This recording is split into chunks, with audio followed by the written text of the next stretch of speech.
Alright, what's good everyone? Welcome back to another video. In this video, we are going to be doing my wife's review of the iPhone 16 Pro. So let's get into it. Alright, so how has your experience been with the iPhone 16 Pro? I feel like every day, at least twice a day, I find something else that annoys me or that I don't like about it. It's been alright, like it's a phone. It'll work. But I'm definitely not like excited to use my phone anytime ever. So you prefer Android? Yeah. And more specifically, Samsung software? Yeah. Okay. I know we already talked about this in the last video, but what are some specific things that you miss about your Samsung phones? Definitely multitasking. Like I got so desperate that I had to get a trial of YouTube Premium so that I could watch videos in the background. I hate pop-out windows so much. I talked about that in another video, and I really just feel like YouTube Premium is a waste of money. It's so expensive and like for not many perks. I literally had to get the trial so that I could watch videos in the background. Jamal was so shook. But yeah, so multitasking. I think a lot of stuff is just like quality of life. Like I literally made a list of so many things that cheese me about the iPhone. So you want to get into that or? Yeah, you can share the list. Okay, so I'll start with the default notification sound. Why does it sound like a phone call just ended? Like continuously, anytime my ringer is on and I hear that sound, it sounds like someone just ended a phone call and like we're listening to what I was saying. It makes me so stressed out and anxious every single time. It's literally the sound of a phone call ending, isn't it? Like I really feel like it is. I don't know, but I don't like that sound. I don't like that sound. And then the default text vibration is like, it's long enough to be like a phone call vibration, but then it cuts off. Like someone just stopped calling you. But like, it's just not giving text. It's not giving text and it's so strange. And then like Jamal was the one who had to like go and find how to change it on the phone. And finding the setting to change it was annoying because it's called text tone haptics, and searching vibration leads you to the vibration accessibility settings. It took him so long to find and it was so just like... Yeah, like way longer than necessary. Like you go on your Android device, you go to notifications, you can find all the stuff. Or if you just search vibration, like you can change all the settings. But on this, yeah, just like she said, if you search vibration, it takes you to the accessibility setting, and then like that has nothing to do with your notifications or your haptics and stuff like that. So it's just strange. They have like specific names. Yeah, it's very strange. I don't understand who tested those sounds and vibration patterns and stuff and was like, yeah, this is gonna be good for people. Like literally both of them give me so much anxiety. No backswipe gesture, and like just as a whole, that's still strange. The fact that I can't just get out of things, like I really do get stuck in things sometimes and have to just close the app and reopen it because like there's just no X button on the screen. I can't get out of the page I'm on. It's just annoying. Like I don't understand. Yeah. Accidental touches when entering one hand mode. Again, something we talked about. But like it happens and it's annoying. And also too with one hand mode, like you can't use the bottom of the screen because the top comes to the bottom and then the bottom is just gone, which means you can't type during one hand mode. And like it just doesn't make sense to me. In Samsung, when you do one hand mode, the whole screen comes into a small piece, so you can touch anything from the whole screen with one hand. Isn't that the point of one hand mode? Yeah, and on Samsung you can also adjust the size of the one hand mode, and then Yeah. like the one hand mode will stay there until you dismiss it. Whereas this one, it will go away automatically after some time. Yeah, it's just so strange. Literally the only point of one hand mode on iPhone is to press the X button at the top of the screen. There's no other use for one hand mode. Whereas like one hand mode can actually be helpful, like doing multiple things if it's done correctly, like on Samsung. Okay, continuing on. My last thought on that is just the phone is just not one hand friendly. Yeah, like it's not at all. It's not functional at all with one hand. And then I did kind of touch on this before, but developers making two completely different apps for Android versus iOS, like more and more as I use different apps and do different things on the phone, like why are the apps so different? And I do understand that like maybe it's two different teams working on the separate apps, but why is there no cohesiveness? It's so strange. And like the stuff that they change about things is just so like, maybe they're just test driving different things. But the Sudoku app, and I know this is so like specific and maybe stupid, but like it's a completely different game and it's so much worse. There's just so many like quality of life features. Maybe I'll film it a little bit, but on the Android, you can press any of the buttons at the bottom and it will take you to one of the corresponding numbers in the boxes and show you all highlighted all the numbers. On the iPhone, if you press the numbers, it does nothing. You have to go and choose one of the boxes on the screen, and then it will highlight all of them. It's just so much like, one, it goes back to like not being one-hand friendly, because you need so many more reaches to the top of the screen to be able to do things that are just like basic and easy on the Android app. And like, it's just so strange. It's so much more like convenient, easy, streamlined on Android. But people always want to argue that like apps are more optimized for iPhone, but that is just clearly not the case when it comes to like this one specific game that I like to play. But it's not just that game. Yeah, that's what I'm saying. Like, it's not just that game, but like this one random little specific game is just an example of the fact that like not everything is done well on iPhone. Not everything is done well for iPhone. I feel like a lot of people, when they say apps, when they talk about app optimization, they say it in like a broad and general way. But I feel like they're mostly talking about the camera on iPhone being like super compatible with Instagram or Snapchat and stuff like that.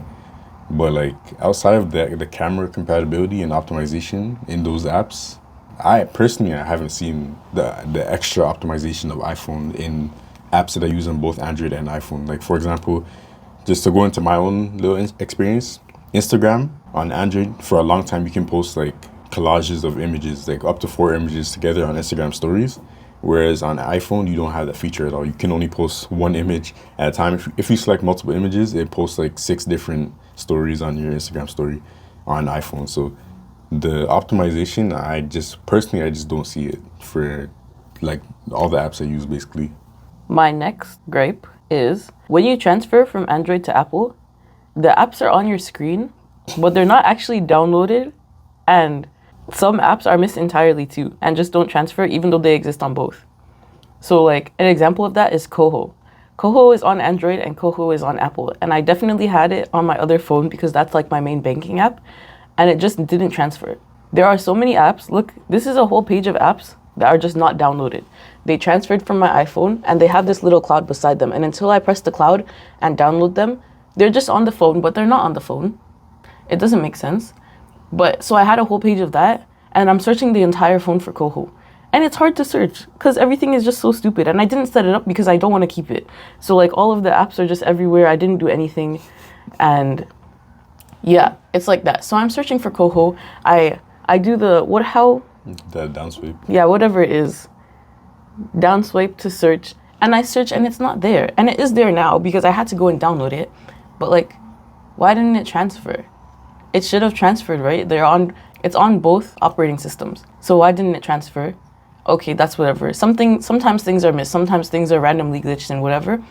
But why is there apps on my phone that say they're there, but then you can't use them until you download them when they should have transferred? It's just so strange. And honestly, on top of that, like, it's so much worse that she's saying it, because when you go and tap those apps, it brings you to the app store.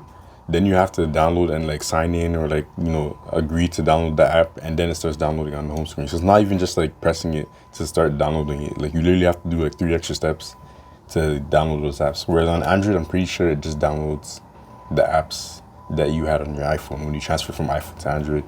I'm pretty sure that's how it works. At least when you transfer from Android to Android, like, it copies the whole app most of the time.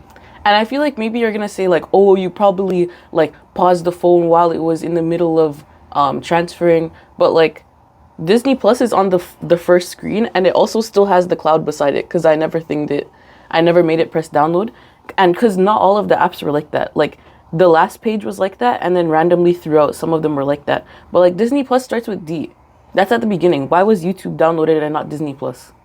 Like, why was LumaFusion downloaded and not Disney Plus? I don't understand. Like, this is weird. This was just iPhone not functioning properly. The next one is the iPhone's calendar app. You can't invite people to events or reminders. That's such a basic feature. Like, I don't understand. I don't know if this is on iPhone or on whoever developed if they developed their own calendar app or if it was someone else or something. I don't know. But either way. No, it's them still. Yeah, that's such a basic feature. Like, I'm doing this on this day and Jamal needs to know. I'm not going to go on Jamal's phone and add a calendar invite or like make a calendar on his own phone, or like if I tell him to do it, he's just not going to remember. There's just no way.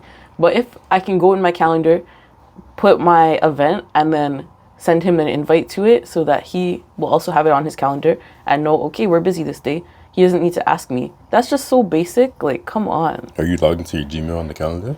Oh, my Gmail is here. Yeah. Yeah, so my Gmail is on the calendar app, but I still can't invite him to things. Interesting. But on the Google Calendar, I can invite him. And life is simple and easy. Yeah, that's funny. Okay, like I said, I already talked about multitasking. There's no multitasking features. And I literally hate YouTube Premium. And I had to get the trial to try to mitigate the awfulness of iPhone. The keyboard placement for emojis and also the question mark. For the question mark, I be putting apostrophes on everything. Like, why is the question mark in the middle and not on the end? I don't understand. It's so annoying. And then for emojis, like, it's like completely separate outside of the keyboard. And also it makes the keyboard be raised up in the air, which makes like typing just so difficult and strange. And like I kind of got used to the typing, but I still am always searching for emojis. Like I can never find them. And even like GIFs and stuff too. Can you even use GIFs on the regular keyboard? I think there might be like a service. True. Well, either way, I don't like it. Next, the Photos app, not having separate sections to navigate. Everything's just on one page and you just like have to scroll through to find the thing that you want to find. But like, it's just so inconvenient. Just have separate albums, just a section that you can choose the whatever you need to choose. Like, it's just so weird and like, it's not helpful. It's not more easy to navigate because it's one page. It's bad. Yeah, I don't like the change to the photo app.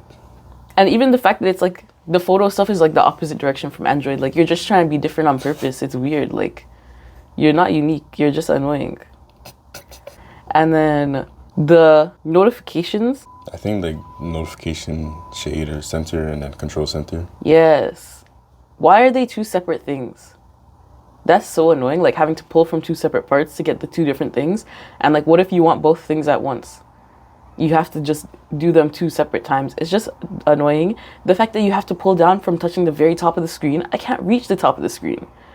And now I have to use my second hand. What if I don't have my second hand? Like, it's so annoying, especially if you're trying to like pull down the notification or pull down something that you need from the control center. Like, it's just annoying. It's inconvenient. Just use one hand mode, bro. And then stuff is gonna happen on my screen that I don't want to happen. And then I'm not gonna be able to do different things. Like if I pulled, can you even respond to text in the notification pull down? Yeah, you have to press and hold. It works, but it's different. But I wouldn't be able to type in one hand mode, so then it's gonna take me out of one hand mode. Oh yeah, it will. But the keyboard will come from the bottom though. And then, yeah, so the fact that you need to swipe it all the way from the top, and then to exit it, you have to swipe it all the way from the bottom. You can't just pull up anywhere on the screen. It's so, like, annoying, extra inconvenient. You have to drag all the way down to the very bottom to see the time. You can't just pull it up. Like, you have to go all the way to the very bottom. Oh, yeah, that's so annoying. I can't lie. Yeah, and, like, obviously, like, the time usually shows at the top. So it's not always going to be an issue, but like if you're in like a different game or something, like you have to pull it all the way down over your game. If you're playing online, like that's super inconvenient. Like it just doesn't make sense. Yeah. Next, voice notes don't transcribe. This is something that Android got recently, or at least Samsung, I don't know. But my friend will send me like a 2-minute voice note and be like, read the transcription. I can't read the transcription because iPhone doesn't do that. Oh, you're talking about the text messages. Yeah, that's what I'm talking about. My bad. I thought you were talking about like the actual voice. Oh, like transcribing your voice. No, because that makes so much mistakes. But the one where like you record a voice note and you send the voice note and then you press the button to transcribe and it will say, it will tell you what they said in the voice note. iPhone doesn't have that. Yeah, it doesn't. And it's so convenient and it's very, very accurate on Android. And like, it just makes it so much easier. Like, you can't always listen to a voice note out loud, but you can read the transcription and I can't because I'm on the iPhone. It's so annoying. They might have that for iMessage though, I'm not sure. Even if they do, figure iMessage. Yeah. Everyone I know uses Android because everyone I know has sense. And then RCS is barely compatible. Like honestly, what was even the point of getting RCS? You could send a photo, you could have did that on WhatsApp. Like figure iPhone when it comes to sending messages. Nah, what?